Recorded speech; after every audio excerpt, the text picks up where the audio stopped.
October 28, 2025, 4 suspected drug boats sit miles off Venezuela's coast. In under an hour, United States helicopters and drones strike fast, leaving 14 dead in the largest operation of an unprecedented anti-trafficking surge. Washington declares success. Caracas calls it an attack, but why did this mission escalate into a regional crisis? And what secrets lie beneath the official justification?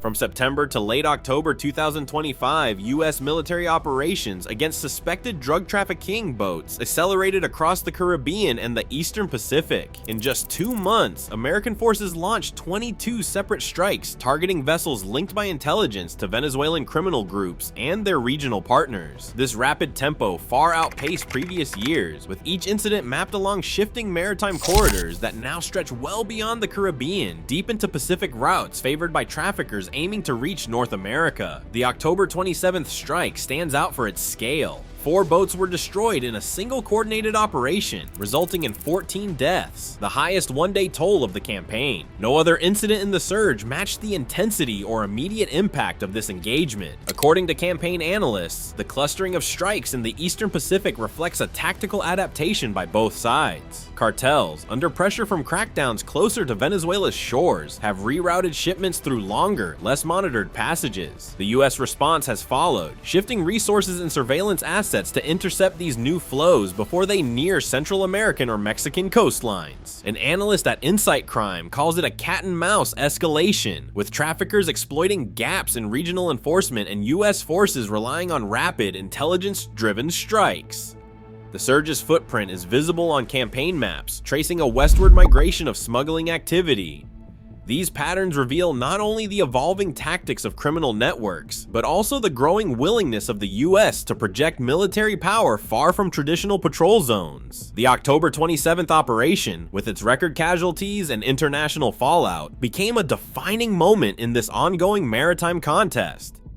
At 04:37 hours on October 27, U.S. surveillance drones tracked 4 small, fast-moving boats slicing through the Eastern Pacific, well outside any territorial waters. Intelligence flagged the vessels for suspected links to Venezuelan criminal groups, prompting Joint Interagency Task Force South to authorize immediate interdiction. Within minutes, Navy helicopters, primarily MH-60R Seahawks, closed in, shadowed above by MQ-9 Reaper drones transmitting live video and targeting data back to Southern Command. The air crews followed established warning fire protocol, loudspeaker commands in Spanish, then flashing lights, and finally bursts of 50 caliber tracer rounds fired across the bows. According to after-action notes, 2 boats attempted to flee, accelerating and weaving, while the others slowed but did not comply. One survivor later described the roar of rotors and the sudden eruption of gunfire as panic swept the crews. The helicopter shifted from warning shots to direct engagement after the boats failed to stop and made what officials called hostile maneuvers. Within a 5-minute window, 3 vessels were destroyed by combined helicopter and drone fire, engines disabled, hulls breaking apart, debris scattered across the surface. The 4th boat, set ablaze, drifted before sinking. Drones documented the sequence, capturing both the initial warning shots and the aftermath. Only 1 person was reported alive, seen clinging to wreckage by both US and Mexican search teams. A maritime interdiction expert later explained that in high-velocity open ocean chases, attempts at boarding or prolonged warning can be impossibly dangerous, leading to the compressed timeline and rapid escalation seen here. The entire operation, from first contact to the last radioed search grid, lasted less than an hour, leaving 14 dead and a single survivor whose account would become critical in the days that followed. Requests for physical and digital evidence from the October 27th operation have so far yielded little beyond official statements and tightly edited video clips. No salvage logs have been made public. The U.S. Southern Command has not released photographs of recovered drugs, weapons, or even personal effects from the destroyed boats.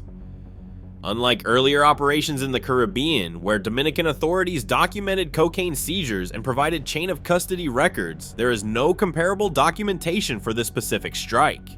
Satellite imagery from commercial providers fails to confirm the presence of contraband or armed personnel on the targeted vessels before their destruction. Open source tracking sites show no automatic identification system data for the boats in question, a common trait for unregistered or covert craft, but also a factor that complicates independent verification.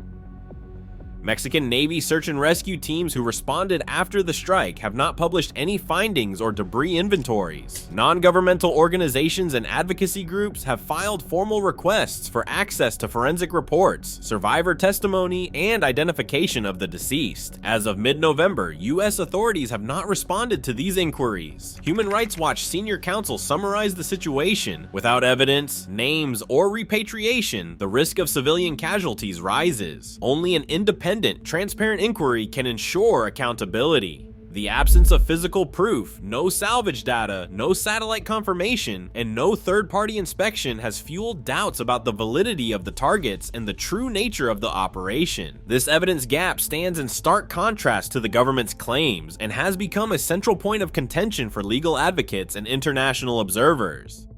A classified legal memo from the Justice Department's Office of Legal Counsel became the backbone of Washington's public defense. The document, withheld from public scrutiny and only summarized in closed congressional briefings, asserted that United States forces could treat cartel-linked vessels as combatants if intelligence established ties to designated terrorist organizations. This doctrine, according to legal scholars, stretched the limits of international law. Under the United Nations Convention on the Law of the Sea, foreign vessels in international waters are generally protected from interference unless piracy or hot pursuit from territorial waters can be proven. In this case, neither condition was met. Venezuela's foreign ministry reacted within hours, issuing a diplomatic note denouncing the strike as naked aggression and demanding an emergency session at the Organization of American States. Caracas argued that the United States had committed extrajudicial killings, violating both sovereignty and human rights norms. These claims quickly gained traction at the United Nations, where the High Commissioner for Human Rights warned of a dangerous precedent for the use of lethal force at sea without transparent evidence or due process. On Capitol Hill, lawmakers from both parties pressed the administration for clarity. Senators demanded the release of the classified Office of Legal Counsel opinion and questioned the lack of physical evidence linking the destroyed boats to narcotics or terrorism. Congressional letters cited the risk of setting a standard where intelligence alone, shielded from public review, could justify deadly force far from United States shores. Legal experts interviewed by major networks pointed out that the United Nations Convention on the Law of the Sea does not authorize summary destruction of civilian boats absent a clear, imminent threat. The absence of physical proof and the reliance on secret intelligence have left the operation's legal foundation in doubt, fueling calls for independent review as the diplomatic standoff deepens.